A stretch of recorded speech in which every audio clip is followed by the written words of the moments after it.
What's going on, you guys? AJ Tucker here with AJ Self Defense, and today I want to talk about the Leah Thomas situation. It's been all over the internet, all over YouTube. Basically, she won a race. She's transgender.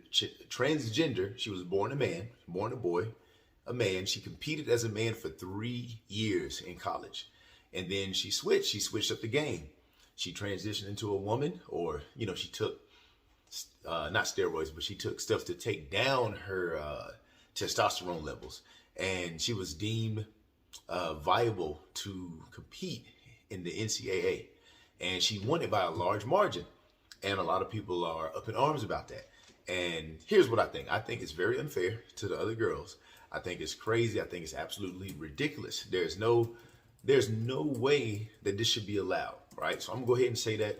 A lot of people agree. There's some that don't agree. There's some people who are still trying to explain it away. They try to make these points, and they're good with their words and stuff like that.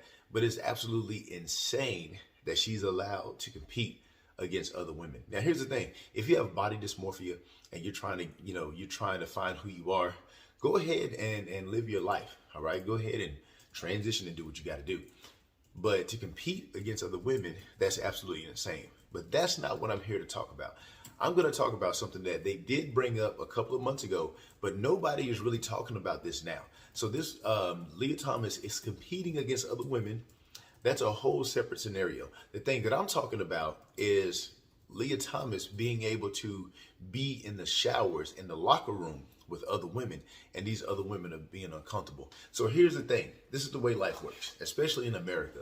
Whenever you try to do right by one group, you screw over other groups, right? I'm a black man in America. And so I know over the last, like 50 years or so, 100 years or so, they've been making strides to give us more rights.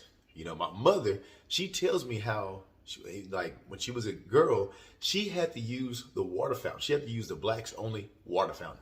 So it's just one generation away that we're separated from that.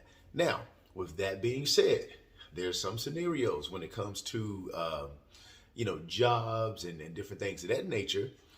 They're going to screw over somebody, like somebody who's white, to help somebody who's black, as far as different laws being put in place to help us out, because there is a separation, there is injustice and stuff like that, and they're helping us, but there's times where they screw somebody over. Now, as far as like women's rights, women not being paid as much as men, and there are situations like in the office where there's sexual harassment all over the place. They're putting rules in place to help women.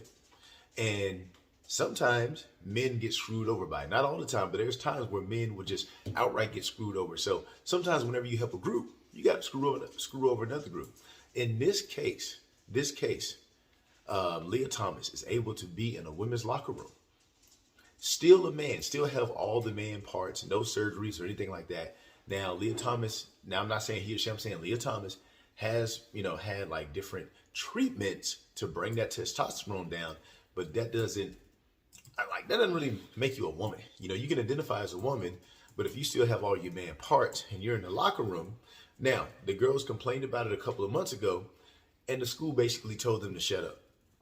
They basically silenced them. You haven't heard anything about it in a couple of months. The topic came up a few months ago. It's not coming up anymore. And so with women's rights, with all the strides that we have been making to protect women as far as sexual harassment, indecent exposure, well, hey, here's another group that we've got to help out.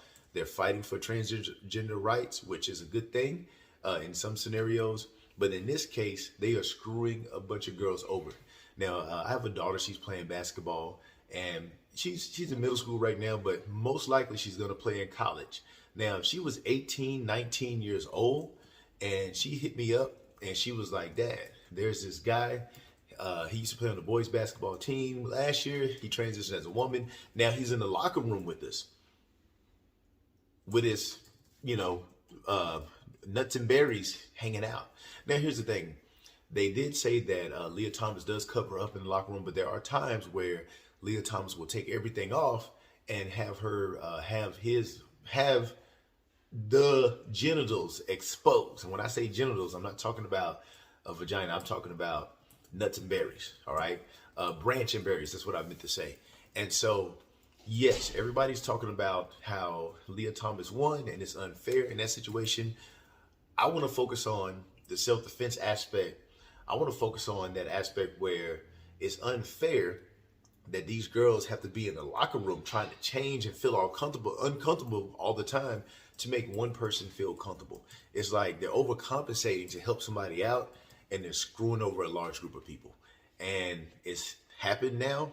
I talked about it last year in a situation where at the spa, where there was a transgender woman who was a man who still had all the man parts, would flaunt it around and go into the locker room, and she would change in front of other like women and teenage girls and have all the parts out there, all the man parts out there. And so that's what I want to talk about. Tell me what you think about that, man. Do you think it's fair? But that's all I got for now, man. I'll see you on the next one.